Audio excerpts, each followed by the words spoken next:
സുഹൃത്തുക്കളെ നമസ്കാരം. കുറച്ച് മുമ്പ് ഒരു വീഡിയോ ചെയ്തു.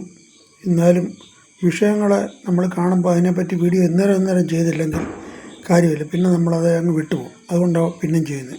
അപ്പോൾ ഇന്ന് നടന്നൊരു സംഭവം നമ്മൾ ഇടുക്കിയിലെ ഗവൺമെൻറ് നഴ്സിംഗ് കോളേജിലെ പറ്റിയുള്ളൊരു സംഭവമാണ്. നഴ്സിംഗ് കോളേജിലെ വിദ്യാർത്ഥികൾക്കുള്ള ബുദ്ധിമുട്ടുകളൊക്കെ പരിഹരിക്കണമെന്നൊക്കെ പറഞ്ഞവർ ഒത്തിരി ആളുകളൊക്കെ ആയിട്ട് അവരുടെ പ്രശ്നങ്ങളൊക്കെ അവരെ അധികാരികളിലും അവതരിപ്പിച്ചിട്ടുണ്ട്. അവർ പ്രൈവറ്റായിട്ടുള്ള ഒരു സ്ഥലത്തൊക്കെയാണ് അവരുടെ ഹോസ്റ്റലുകളും ഒക്കെ. അപ്പോൾ അതിന് വേണ്ടിയിട്ട് ജില്ലാ കളക്ടറുടെ നേതൃത്വത്തിലൊരു മീറ്റിംഗ് അറേഞ്ച് ചെയ്തിരുന്നു. ജില്ലാ കളക്ടർക്ക് വരാനൊക്കാത്തതിന് പകരം ഇടുക്കി ജില്ലാ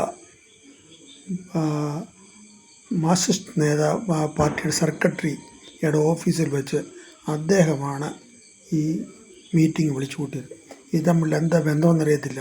ജില്ലാ കളക്ടർ അല്ലെങ്കിൽ അസിസ്റ്റൻ്റ് കളക്ടറോ അല്ലെങ്കിൽ ഡെപ്യൂട്ടി കളക്ടറോ അല്ലെങ്കിൽ അതിനുള്ള അധികാരികളോ ആണ് വേണ്ടത്. അതും പാർട്ടിക്കാരുമായിട്ട് എന്താ ബന്ധമെന്ന് നമുക്കറിയത്തില്ല. പക്ഷേ അദ്ദേഹമാണ് വിളിച്ചത്. അദ്ദേഹത്തിനെ കുറ്റം പറയാനത് അദ്ദേഹത്തിൻ്റെ ഓഫീസിലാണ്. ഈ അധികാരികളെ ഈ പിള്ളേരെയും കൊണ്ട് അങ്ങോട്ട് ചെല്ലുകയായിരുന്നു. പിള്ളേരെ എല്ലാവരെയും അല്ല, അതിൻ്റെ പ്രതിനിധിയായിട്ടുള്ള കുറച്ച് പിള്ളേരെയും PTA ഒക്കെ ചെയ്തു. ചെന്ന് കഴിഞ്ഞപ്പം ഇവരുടെ ആവശ്യങ്ങളൊക്കെ പറഞ്ഞപ്പം ഞാൻ രത്നം ചുരുക്കം പറയുന്നത്, അദ്ദേഹം പറഞ്ഞു വേണേ പഠിച്ചാൽ മതി, പാർട്ടിക്ക് ഈ കോളേജ് ഉണ്ടാക്കാൻ ഒക്കുമെങ്കിൽ അത് ഇല്ലാതാക്കാനും ഒക്കും, അതുകൊണ്ട് നിങ്ങൾക്ക് വേണേ പഠിച്ചാൽ മതി, അല്ലെങ്കിൽ നിങ്ങൾ നിങ്ങളുടെ പാർട്ടിന് പോകുന്നപ്പോൾ അവരോട് പറഞ്ഞു എന്നാണ് എനിക്കറിയാൻ സാധിച്ചത്.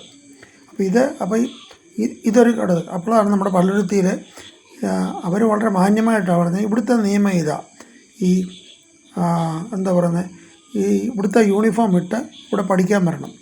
ഇത് രണ്ടും കൂടെ കൂട്ടിക്കുഴച്ച് നോക്കുമ്പം അവർ പറയുന്നത് അത് നടക്കും, ഇവർ പറയുന്നത് നടക്കത്തില്ല. ഇതെന്താ ഇത് വർഗീസ് പറയുന്നത്, ഇവിടെ നിങ്ങൾക്ക് പഠിക്കണമെങ്കിൽ ഞങ്ങൾ പറയുന്ന പോലെ കേട്ടോണം. മറ്റൊരു വളരെ മാന്യമായിട്ട് പറയുന്നത്, ഇവിടെ ഞങ്ങളുടെ യൂണിഫോമൊക്കെ ഇട്ട് വന്ന് പഠിച്ചിട്ട് പോകും. അപ്പോൾ അത് വർഗീസിനെതിരായിട്ട് ഇന്ന് ഒത്തിരി പ്രതിഷേധങ്ങളൊക്കെ അവിടെ പിള്ളേരൊക്കെ നടത്തി. എന്ത് സംഭവിക്കും നമുക്കറിയത്തില്ല. ഓക്കെ, ഗുഡ് നൈറ്റ്, ജയ് ഹിന്ദ്.